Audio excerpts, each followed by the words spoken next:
అందరికీ నమస్కారం. శ్రీనివాస్ చెప్పే కథలకు మీ అందరికీ స్వాగతం. ఇప్పుడు మనం వినబోయే serial doctor SVS Kishore Kumar గారు రచించినటువంటి తొలి ప్రేమ 4వ భాగం. అతను నన్ను ఇక్కడికి తీసుకొచ్చాడు. లక్కీగా డాడీకి అతని బ్లడ్ గ్రూప్ సరిపోయింది. ఒక విధంగా దానివలన డాడీ పెద్ద ప్రమాదం నుంచి తప్పించుకున్నారు అంటూ వివరించింది విజిత. తమ ప్రేమ గురించి చెప్పలేదు. ఆ సమయంలో అలాంటివి ఎందుకని మిన్నకుండిపోయింది. తన తండ్రి ఆరోగ్యం ముఖ్యం, ఆయన సేఫ్గా డిశ్చార్జ్ అవ్వాలి అనుకుంది. అతను చాలా హెల్ప్ చేశాడు విజీ, అతనికి థ్యాంక్స్ చెబుదాం అంటూ వినీల్ బెడ్ వద్దకు వెళ్ళింది మాధవి. ఆవిడ వెంటనే విజిత కూడా వెళ్ళింది. వినీల్కి సెలైన్ పెట్టడం పూర్తయింది. నర్సు వచ్చి స్టాండ్ అవి తీసేసింది. ఎలా ఉంది నీల్ అంది Vijitha. Feeling much better. Saline పెట్టకముందు కొంచెం రీలింగ్ ఎఫెక్ట్ ఉంది, ఇప్పుడు నార్మల్గా ఉంది అన్నాడు. నీల్ మా అమ్మ మాధవి అని పరిచయం చేసింది. ఆవిడ 2 చేతులు జోడించి చాలా సహాయం చేశావు బాబు, ఆయన ప్రాణం కాపాడావు అంది. అయ్యో అదేమిటండి, లక్కీగా సారథి నాది ఒకే బ్లడ్ గ్రూప్, అందుకే నాకు అవకాశం వచ్చింది అన్నాడు. ఇదిగో ఇది సారిచ్చారు మధ్యాహ్నం అని బ్రాస్లెట్ చూపించాడు మాధవికి. నీల్ ప్రతిభకు డాడీ ప్రజెంట్ చేశారమ్మా అని చెప్పింది విజిత తల్లితో. వినీల్ బాస్ మృణాల్ అతనితో పాటు ఆఫీస్ వాళ్ళు ఒక 10 మంది వచ్చారు వినీల్ని చూసేందుకు. వాళ్ళందరినీ చూస్తున్న మాధవికి విజిత చెప్పింది అతని కంపెనీ వాళ్ళు అని. అందరూ విజితను పలకరించారు, రాజుగారికి ఎలా ఉంది అని. అందరికీ వివరంగా చెప్పింది విజిత. వినీల్ని అందరూ అభినందించారు బ్లడ్ డొనేట్ చేసినందుకు. వినీల్ టీమ్మేట్ మీను ప్యాక్ చేసుకొచ్చినటువంటి ఫ్రెష్ ఫ్రూట్ జ్యూస్ని అందరికీ ఇచ్చింది. నీల్కి ప్రత్యేకంగా తనే తీసుకెళ్ళి తాగించబోయింది. హే నో ఐఎమ్ ఫైన్ అంటూ బెడ్ మీద లేచి నిల్చున్నాడు వినీల్. మీను ఇచ్చిన జ్యూస్ గ్లాస్ అందుకుని సిప్ చేస్తున్నాడు. ఈ 3 రోజుల్లోనే వినీల్ తనకు తన ఫ్యామిలీకి బాగా దగ్గర అవుతున్నట్టు అనిపించింది విజితకు. అతన్ని చూస్తే తనకు కొండంత ధైర్యం, ఎంతో ఉత్సాహం వస్తోంది. వీర్రాజు గారు అతనితో పాటు మరికొందరు రూమ్లోకి వచ్చారు. వారికి కూడా జ్యూస్ ఇచ్చింది మీను. విజిత పెదనాన్నకి చెప్పింది డాడీని ఆపరేషన్ థియేటర్లోకి తీసుకెళ్ళినట్టు. ఇంకో గంట పడుతుంది బ్యాండేజ్ వేసేందుకని చెప్పింది. మీరు వెళ్ళండి పెదనాన్న, మీరు అలసిపోయారు, నేను మమ్మీ ఉంటాం. వినీల్ని కూడా రిక్వెస్ట్ చేశాను, అతను తోడుగా ఉంటానన్నాడు అంది. కానీలేమ్మా, వాడు బయటకు వచ్చిన తర్వాత చూసి వెళ్తాను అన్నాడు. ఆయన చాలా దిగాలుగా ఉన్నాడు. తమ్ముడికి అంత పెద్ద యాక్సిడెంట్ అవడంతో కాకుంటే ప్రాణాపాయం తప్పినందుకు ఆయనకు కొంత ఊరట కలిగింది. సరే పెదనాన్న, మీరు ఇప్పుడు వేసుకోవలసిన మెడిసిన్ ఏమైనా తెప్పించమంటారా అని అడిగింది. అర్జెంట్ లేదురా, ఇంటికి వెళ్ళి వేసుకుంటానులే అన్నాడు ఆయన. వినీల్ తనతో తెచ్చిన బ్యాగ్లో తన ల్యాప్టాప్ తీసి మెయిల్స్కి రిప్లై ఇస్తున్నాడు అక్కడున్న కుర్చీలో కూర్చుని. మీను అతని చేతులోంచి ల్యాప్టాప్ లాక్కుంది. కొంచెంసేపు రెస్ట్ తీసుకో, ఎప్పుడూ పనేనా, ఇక్కడ ఎంతమంది ఉన్నాం అంది. సారీ అన్నాడు. అంతలో కమిషనర్ ఆఫ్ పోలీస్ అతని వెంట 4 పోలీస్ ఆఫీసర్స్ ఆ రూమ్లోకి వచ్చారు. వస్తూనే వినీల్ని చూసి హే వినీల్, నువ్వేంటిక్కడ అని అడిగాడు commissioner of police Yashwant. Vineel అన్నయ్య యశ్వంత్ ఇద్దరు క్లాస్మేట్స్. వినీల్ అన్నయ్య IAS, Yashwant IPS. Hello Yashwant, నేను రాజుగారిని చూసేందుకు వచ్చాను అన్నాడు. ఇక్కడ రాజుగారి ఫ్యామిలీ మెంబర్స్ ఎవరు అని అడిగాడు. విజిత, మాధవి, వీర్రాజు గారి వైపు చూపించాడు వినీల్. మీతో కొంచెం ప్రైవేట్గా మాట్లాడాలి అన్నాడు యశ్వంత్ వాళ్లతో. తప్పకుండా అన్నారు వీర్రాజు. పక్క రూమ్కి వెళ్దామని దారి తీశాడు. ఆయన్ని అనుసరించారు విజిత, మాధవి. యశ్వంత్ వినీల్ని కూడా రమ్మన్నాడు. వినీల్ కూడా వెళ్ళాడు వాళ్ళతోటి. ఇక ఆ రూమ్లో రాజుగారి ఫ్యామిలీ, వినీల్, పోలీస్ ఆఫీసర్స్ తప్ప ఇంకెవరూ లేరు. అప్పుడు చెప్పాడు యశ్వంత్, రాజుగారిపై హత్యాయత్నం జరిగిందని, అది యాక్సిడెంట్ కాదని. అందరూ ఒక్కమారుగా ఉలిక్కిపడ్డారు. 6 నెలల క్రితమే వెంకట్రాజు గారిపై ఒక మారు ఇలాంటి ప్రయత్నం జరిగింది, కానీ ఆ రోజు త్రుటిలో తప్పించుకోవటం జరిగింది. ఆయనకు అనుమానం వచ్చి తనకు బాగా పరిచయం ఉన్న రాష్ట్ర డీజీపీకి చెప్పాడు. అప్పటి నుంచి రాజుగారు ఎక్కడికి వెళ్తున్నా ముందే పోలీస్ ఫోర్స్కి ఇన్ఫామ్ చేసేవారు. వాళ్ళు కనిపెడుతూ ఉండేవాళ్ళు. ఈరోజు మరలా అదే ప్రయత్నం జరిగింది. నార్సింగ్ జంక్షన్ దగ్గర వెనక నుంచి పెద్ద ట్రక్కుతో గట్టిగా ఆయన కారును గుద్దబోయారు. డ్రైవర్ చాకచక్యంగా కొంచెం పక్కకు తిప్పాడు. అందుకే పెద్ద ప్రమాదం తప్పింది. లేకుంటే స్పాట్లోనే ప్రాణాలు కోల్పోవాల్సి వచ్చేది. మాధవి, విజిత చాలా భయపడ్డారు ఆ మాటలు విని. రాజుగారు ఎప్పుడూ ఇంట్లో ఈ విషయం చెప్పలేదు. ఇంట్లో వాళ్ళు భయపడతారని బహుశా చెప్పలేదేమో. వీర్రాజుకు కూడా భయం వేసింది. తమ్ముడిపై హత్యా ప్రయత్నం అనేసరికి ఆయన యశ్వంత్ని అడిగాడు, ఎవరినైనా పట్టుకున్నారా ఈ విషయంలో అని. ఎస్ సార్, ఆ ట్రక్ డ్రైవర్ని అదుపులోకి తీసుకున్నాం. అరెస్ట్ చేసి రిమాండ్కు పంపాం. వెంకటరాజు గారికి ముఖ్య శత్రువు ఒక అతని పేరు చెప్పాడు. అతనిపై 6 నెలల నుంచే నిఘా ఉంచాం. వారిపై కూడా కొన్ని సెక్షన్స్ నమోదు చేస్తున్నాం. రాజుగారు స్పృహలోకి వచ్చి మాట్లాడితే ఆయనతో డిస్కస్ చేసి కేసును ముందుకు తీసుకెళ్తాం. వర్రీ కావాల్సిన పని లేదు. రాజుగారు ముందు జాగ్రత్తగానే ఉన్నారు. అందుకే పెద్ద ఆపద తప్పింది. వినీల్కి డౌట్ వచ్చి యశ్వంత్ని అడిగాడు, వాళ్ళు ఇలాంటివి రిపీట్ చేస్తే కష్టం కదా, ఎన్ని రోజులని ఇలా జాగ్రత్త పడాలి, ఎటు నుంచి ఏమైనా చేయొచ్చు కదా అన్నాడు. నువ్వు చెప్పింది నిజమే వినీల్, అందుకే రేపొద్దున మళ్ళా నేను వస్తాను. అప్పటికి రాజుగారు స్పృహలోకి వచ్చి మాట్లాడతారు కాబట్టి ఆయనతో డీటెయిల్గా మాట్లాడి వాళ్ళ మీద తగు చర్య తీసుకుంటాను. నేరస్తులను వదిలిపెట్టే ప్రసక్తే లేదు. దీనిపై సమగ్ర రిపోర్ట్ కూడా డీజీపీ గారికి ఇవ్వటం జరిగింది. ఆయన కూడా సీరియస్గా ఉన్నారు. మాకు ముఖ్యమంత్రి ఆఫీస్ నుంచి కూడా రాజుగారికి ప్రత్యేక రక్షణ కల్పించామని ఆదేశాలు ఉన్నాయి, కల్పించమని. అందుకే 6 నెలలుగా ఆయన కారు వెంటే మా ఎస్కార్ట్ వెళ్తూ ఉంటుంది. రాజుగారి ఇంటి వద్ద కూడా మఫ్టీలో పోలీసులు నిఘా ఉంచాం. కాకుంటే శత్రువులు ఒక టెండర్ విషయంలో రాజుగారికి ఆయనకి ఈయనకి గొడవ రావటం వల్ల కొద్దిగా కోపంగా ఉన్నట్టున్నారు. వారిని పూర్తిగా హెచ్చరించాం. ఇక భయమే ఉండదు. మీరేమి కంగారు పడకండి. న్యాయపరంగా వారిపై ఎటువంటి చర్యలు తీసుకోవాలో ఆల్రెడీ ప్లాన్ చేశాం. వారంలోపే వారందరి మీద ఛార్జ్షీట్ వేస్తాం అని చెప్పాడు. మరి నేను వెళ్తాను. రేపొద్దున మీకు ఫోన్ చేసి వస్తానని విజిత నెంబర్ తీసుకున్నాడు యశ్వంత్.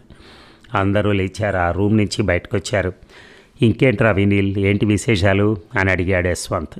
ఎంతవరకు వచ్చింది నీ పెళ్లి చూపులు, పెళ్లి చేసుకోవటం అని ఆప్యాయంగా నీల్ని దగ్గరికి తీసుకుని అడిగాడు. డాడీ చూస్తున్నారన్నయ్య అని చెప్పాడు వినీల్. మళ్ళీ ఆ జాతకాల గోలైనా, త్వరగా చేసుకోరా బాబు, ఎవరినో ఒకరిని చూసుకుని. ఆ చాదస్తాలు పెట్టుకుంటే కష్టంరా బాబు. నాకు చెప్పు, నీకు 2 నిమిషాల్లో పెళ్లి చేస్తాను అన్నాడు నవ్వుతూ. దగ్గరలోనే కూర్చునున్న విజిత వీరి సంభాషణ వింటోంది ఆసక్తిగా. అంత దిగుల్లోనూ ఆమెకు నవ్వొచ్చింది ఆ మాటలకి. తప్పకుండా అన్నయ్య, కానీ నీకు తెలుసు కదా, నాన్నకి ఎదురు వెళ్ళలేం అన్నాడు వినీల్. తెలుసురా, అందుకే మీ అన్నయ్య విషయంలో జాతకం జాగ్రత్తగా కుదిర్చి పంపాం మీ నాన్నకి. చక్కగా కుదిరిందని పెళ్లి చేశాడు. ఈ రోజుకి తెలియదు అవి కుదిరాయో లేదో. వాళ్ళిద్దరూ హ్యాపీగా ఉన్నారు కదా అన్నాడు నవ్వుతూ. అవునా, ఇది నాకు తెలియదు అన్నయ్య అన్నాడు యశ్వంత్తో. అవునరా, నీకెవరైనా అమ్మాయి నచ్చితే చెప్పు, జాతకాలు నేను కుదిరిస్తాను అని కన్ను గీటాడు వినీల్ వైపు చూస్తూ. సరే అన్నయ్య, థ్యాంక్స్ అంటూ 2 చేతులు జోడించాడు నవ్వుతూ. ఈ ఆదివారం ఇంటికి లంచ్కి రారా, మీ వదిన నన్ను పోరు పెడుతోంది నిన్ను పిలవమని. ఆవిడ చెల్లెలు కూడా ఉందిగా మ్యారేజ్కి, నీకు అడుగుదామని ఆవిడ ప్రయత్నం అన్నాడు నవ్వుతూ. నీకు చాలా డిమాండ్ ఉందిరా, నువ్వే ఆ సాఫ్ట్వేర్లో పడి రొమాన్స్ మర్చిపోయావు అన్నాడు. యశ్వంత్ మాట్లాడిన తీరికి మొహమాటంగా నవ్వుతూ తప్పకుండా వస్తానన్నయ్య అని చెప్పాడు. సరేరా, వెళ్తాను మరి. రేపు నువ్వు ఇక్కడే ఉంటే మళ్ళీ కలుస్తాను అన్నాడు. వారి మాటలు వింటూ మనసులో నవ్వుకుంటోంది విజిత. జాతకాల గురించి, యశ్వంత్ చెప్పిన టిప్స్ గురించి అందరూ మాటల్లో ఉండగా డాక్టర్ బయటకు వచ్చి చెప్పాడు, ఆపరేషన్ సక్సెస్ అయింది. రిప్స్ కొద్దిగా మాత్రమే విరిగాయి, బ్యాండేజ్ చేశాం.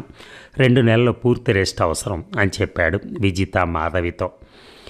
ఐసీయూకి షిఫ్ట్ చేశాం, మీరు వెళ్ళి చూడొచ్చు. ఇంకా స్పృహ రాలేదు, 1 గంట పడుతుంది. జనరల్ అనెస్థేషియా ఇచ్చాం కదా, కొంచెం టైం పడుతుంది అని చెప్పాడు. అందరూ అమ్మయ్య అని ఊపిరి పీల్చుకున్నారు. వీర్రాజు గారి భార్య గౌతమి అందరికీ ఇంటి నుంచి స్నాక్స్ తెచ్చింది. ఆమెతో పాటు వాళ్ళ పని పిల్లాడు క్యారేజీలు పట్టుకొచ్చాడు. విజిత వాటిని రూములో పెట్టమని చెప్పింది అతనితో.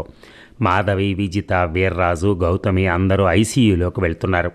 విజిత వెనక్కి తిరిగి వినీల్ను కూడా పిలిచింది. నీల్, నువ్వు కూడా రా అంటూ.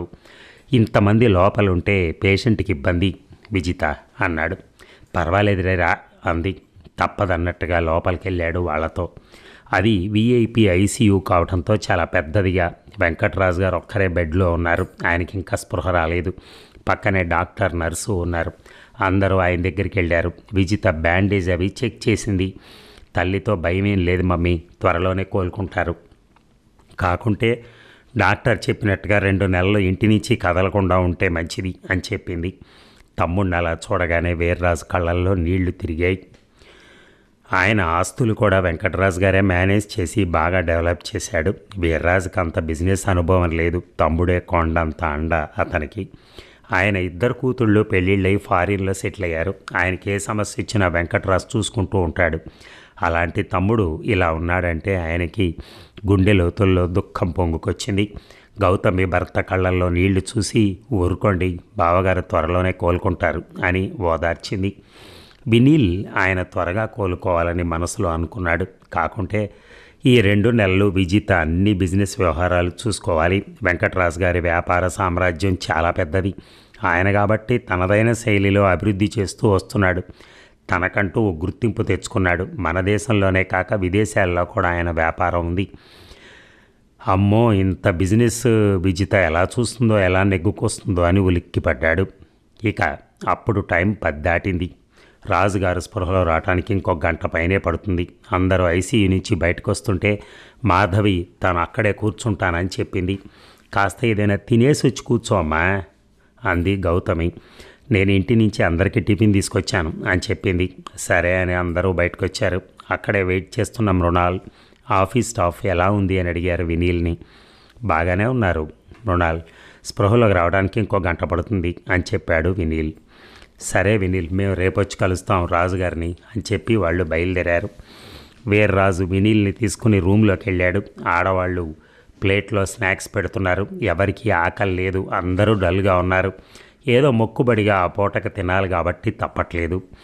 వినీల్ రాత్రి ఫ్రూట్ డైట్ కాబట్టి కొన్ని ఫ్రూట్స్ తీసుకున్నాడు థ్యాంక్స్ చెప్తూ. ఇదేదో బాగుంది అని అందరూ వినీల్నే ఫాలో అయ్యారు. ఎందుకంటే ఎవరికి తినే మూడ్ లేదు. తినటం అయ్యింది అనిపించి కాఫీ తెప్పించుకున్నారు. వీర్రాజుని గౌతమిని ఇంటికి వెళ్ళమని చెప్పింది విజిత. వీర్రాజు గారు అప్పటికే బాగా డల్గా ఉన్నారు. ఆయనకు కొంత అనారోగ్యం కూడా ఉంది. సమయానికి మందులు వేసుకుని ఎర్లీగా పడుకోవాలి. అందుకే ఎక్కువ శ్రమ తీసుకోరు. వెంకటరాజు గారి మీద ఆధారపడుతున్నారు ఎక్కువ భాగం. పర్వాలేదురా విజ్జి, ఇక్కడే ఉంటాం ఇవాళ అన్నాడు. వద్దు పెదనాన్న, మమ్మీ నేను ఉంటాం. వినీల్ని కూడా రిక్వెస్ట్ చేశాను, అతను తోడుగా ఉంటాడు. డాడీకి స్పృహ వచ్చేటప్పటికి ఇంకా గంట పడుతుంది. ఏదైనా ఉంటే నేను మీకు కాల్ చేస్తాను అంది. సరే అని ధైర్యం చెప్పి వీర్రాజు గౌతమి ఇద్దరూ లేచారు. వీర్రాజు వినీల్ దగ్గరికి వచ్చి, కొంచెం శ్రమ అనుకోకుండా చూసుకో బాబు అని చేతులు పట్టుకున్నాడు. అయ్యో సార్, భలేవారే, నేను చూసుకుంటాను, ఏమీ పర్వాలేదు, రాజుగారు త్వరగా కోలుకుంటారు, నాది పూచి అన్నాడు భరోసా ఇస్తూ. చాలా మంచివాడివయ్యా నువ్వు అంటూ వినీల్ భుజం తట్టి బయలుదేరారు. మాధవి ఐసీయూలోకి వెళ్ళింది రాజుగారి దగ్గరికి. విజిత కళ్ళు మూసుకొని అక్కడే కూర్చొనుంది. తండ్రి యాక్సిడెంట్తో బాగా డిస్టర్బ్ అయింది. మొహం బాగా వాడిపోయింది. వినీల్ తండ్రితో ఫోన్లో మాట్లాడి విజిత దగ్గరకు వచ్చి కూర్చున్నాడు. విజీ, ఆర్ యూ ఓకే అని అడిగాడు. ఏమీ అర్థం కావట్లేదు వినీల్. డాడీ వెనక ఇంత కుట్ర జరుగుతుందంటే భయంగా ఉంది. అదేం వర్రీ వద్దు విజీ, యశ్వంత్ అన్నయ్య చెప్పాడు కదా, మీ నాన్నగారు పోలీస్ డిపార్ట్మెంట్ని ఎప్పుడో అలర్ట్ చేశారు, అందుకే ఇవాళ సేఫ్గా ఉన్నారు. రేపు మార్నింగ్ యశ్వంత్ వస్తే వాళ్ళని ఎలా శిక్షించాలో ఆలోచిస్తారు. అప్పుడు వాళ్ళకి భయం కలుగుతుంది. అంతా బాగానే ఉంటుంది. నువ్వు ఎక్కువ ఆలోచించుకో ఈ సమయంలో అన్నాడు. నాకు నీ సహాయం కావాలి నీల్ అంది. నాన్నగారు కోలుకునేందుకు కనీసం 2 నెలల పైనే అవుతుంది. పెదనాన్నగారు కూడా అంత ఆరోగ్యంగా లేరు. మా స్టాఫ్ వాళ్ళని ఎవరిని నమ్మాలంటేనే భయంగా ఉంది. ఈ సమయంలో నా మనిషి అంటూ ఒకరు ఉండాలి నాకు తోడుగా. అది నువ్వైతే నాకు ధైర్యంగా ఉంటుంది. ప్లీజ్ ఉంటావా అంది. నేను మీ పక్కింట్లోనే ఉంటాను కదా విజీ, నీకెప్పుడు ఏ అవసరం ఉన్నా వెంటనే వస్తాను అన్నాడు. అలా కాదు నీల్, నా కోసం 2 నెలలు లీవ్ పెట్టు, మా ఇంట్లోనే ఉండు. ఈ బిజినెస్ వ్యవహారాలు నాకు అంతగా తెలియవు. నాన్నగారు కదిలే పరిస్థితిలో లేరు కదా, నేనే అంతా చూసుకోవాలి. నువ్వు నా పక్కనే ఉంటే నాకు ఈజీగా ఉంటుంది. ప్లీజ్ కాదనకు. అమ్మో, 2 నెలలు నా జాబ్ వదిలేసి నీతో ఉండి మీ బిజినెస్ చూడాలా ఆశ్చర్యంగా అడిగాడు వినీల్. నా ఉద్యోగం ఉండదు విజయ్. ఇప్పుడున్న ప్రాజెక్ట్స్లో అతి కీలకమైనవి నా చేతిలోనే ఉన్నాయి. నేను వారం లీవ్ పెట్టినా కంపెనీ ఊరుకోదు. వాళ్ళు సంవత్సరానికి ఇచ్చే జీతం నీకు నేను నెలకు పే చేస్తాను వినీల్. ప్లీజ్ నన్ను అర్థం చేసుకో. నీకు ఎలా చెప్పాలో తెలియట్లేదు. ఈ 2 నెలలు చాలా ఇంపార్టెంట్. నేను చాలా టైం వేస్ట్ చేశాను. నాన్నతో అసోసియేట్ అయ్యుంటే ఇప్పటికి కొంత తెలిసి ఉండేది. అంతా నా తప్పే అంటూ బాధపడుతోంది. రేపు నాన్నగారు ఇవన్నీ నాకు అప్పచెప్తారు. నేను బిక్కమొహం వేసి వేయాల్సి ఉంటుంది. ఆయన్ని చాలా ఇబ్బంది పెట్టాల్సి వస్తుంది. ఈ కంపెనీలో ఇప్పుడు జాబ్ వదిలేస్తే నాకు అమెరికాలో గ్రీన్ కార్డు అవే అన్నీ కోల్పోవాల్సి వస్తుంది విజ్జి. నేను చాలా ఇబ్బంది పడాలి అన్నాడు. మరి మనకు పెళ్ళైతే నువ్వు ఇండియాలో ఉండక అమెరికా వెళ్తావా? అనుమానంగా అడిగింది విజిత. అయ్యో విజిత, అసలు ఏమీ లేకుండానే నువ్వు గాలి మేడలు కట్టేస్తున్నావు. పెళ్ళి వరకు వెళ్ళిపోయావు. మీ అన్నయ్య వదినల జాతకాల మాదిరి నువ్వు ప్లాన్ చేయొచ్చు కదా. ఓహ్, నువ్వంతా విన్నావా అని నవ్వాడు. నాకైతే మీ నాన్నగారు మన పెళ్ళికి ఒప్పుకుంటారని నమ్మకం లేదు విజ్జి. కానీ నేను ఎప్పటికీ నీ బెస్ట్ ఫ్రెండ్ని.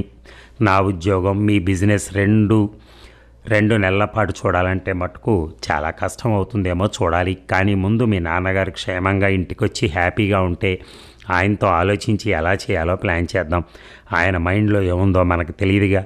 ఆయన ఇంకెవరికైనా తన బాధ్యత అప్పగిస్తారేమో అన్నాడు. ఇప్పటికీ టాపిక్ వదిలేద్దాం. మీ డాడ్ ఆరోగ్యం, ఆయన శత్రువుల మీద యాక్షన్ అనేవి మన ముందున్న ముఖ్యమైనటువంటి బాధ్యతలు. పద, మనము లోపలికి వెళ్దాం. ఈ పాటికి మీ నాన్నగారు స్పృహలోకి వచ్చుంటారు. ఇద్దరు లేచి ఐసీయూలోకి వెళ్ళారు. ఇక వెంకటరాజు గారు స్పృహలోకి వచ్చారు. పక్కనే డాక్టర్, నర్సు రీడింగ్స్ చెక్ చేస్తున్నారు. కొన్ని మందులు వీనస్లో ఎక్కిస్తున్నారు, ఇంట్రావీనస్లో, నొప్పి తెలియకుండా ఉండేందుకు. మాధవి భర్తతో చిన్నగా ఏదో చెప్తోంది. విజిత, వినీల్ ఆయన దగ్గరికి వెళ్ళారు. వారిద్దరిని చూసి పలకరింపుగా నవ్వాడు. అప్పటి వరకు ఒగ్గబట్టుకున్న ఏడుపు విజిత నుంచి పొంగుకొచ్చింది. వస్తున్న కన్నీళ్లకు కొంగు అడ్డు పెట్టుకుంది.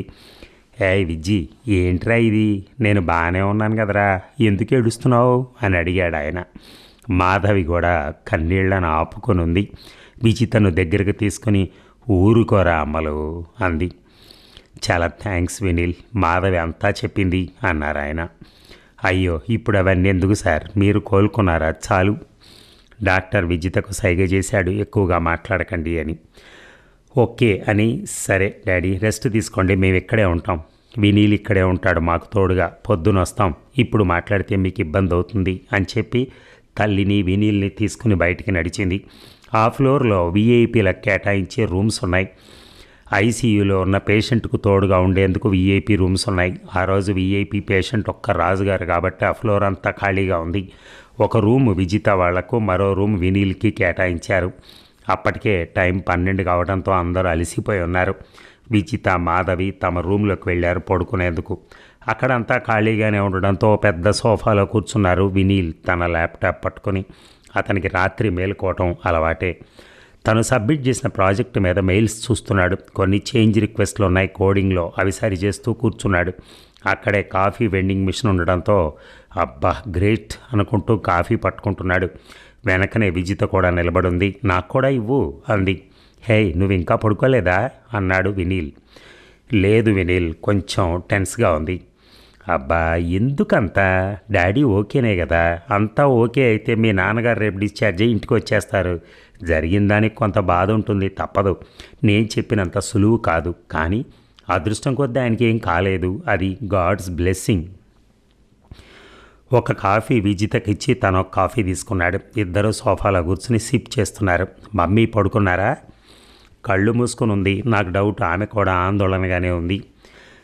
కానీలే, ఈ రాత్రి ఇలా గడవని, బాధపడటం తప్పదు అన్నాడు వినీల్ ఓదార్పుగా. నువ్వు ఒక్కతే చైల్డ్ కాబట్టి మీ పేరెంట్స్ని జాగ్రత్తగా చూసిన బాధ్యత నీదే. అందులోనూ మీ బిజినెస్ ఎంపైర్కి కూడా నువ్వే రాణివి. ఈ రాణిగారికి పెళ్ళై రాజుగారు వచ్చే వరకు ఒంటరి పోరాటం తప్పదు అన్నాడు నవ్వుతూ. రాజుగారు పక్కనే ఉన్నారు. ఎన్నాళ్ళ నుంచో వెయిటింగ్ రాజుగారిని పెళ్లి చేసుకునేందుకు. కానీ చాదస్తపు రాజుగారు జాతకాలు, ఆచారాలు పట్టుకుని వేళ్లాడుతున్నారు అంది ఒకంత విసుగ్గా వినీల్ వంక చూస్తూ. ఫన్ లేక ఫ్రస్ట్రేషన్? ఫన్నా లేక ఫ్రస్ట్రేషనా అన్నాడు సినిమా గుర్తుకొచ్చి కాస్త విజితం నవ్విద్దాం అని. నీకు ఫన్ను, నాకు ఫ్రస్ట్రేషన్ అంది కోపంగా. ఓహ్ వద్దు వద్దు, ఈ సమయంలో అంత కోపం వద్దు, వెయిట్ చేద్దాం. నువ్వు మంచిదానివి కదా, నీకు అంత మంచే జరుగుతుంది, కాస్త ఓపిక పట్టు అన్నాడు. ఇద్దరు కాఫీ తాగటం పూర్తయింది. సరే పడుకుందాం పద అని లేచాడు వినీల్. తన రూమ్లోకి వెళ్ళి తలుపేసుకోవటం మేలు, లేకుంటే విజ్జి కూడా అలాగే తన పక్కన కూర్చొని ఉంటుంది. మరి ఈ భాగం ముగిద్దామా? మళ్ళీ రేపు కలుద్దాం. Thank you.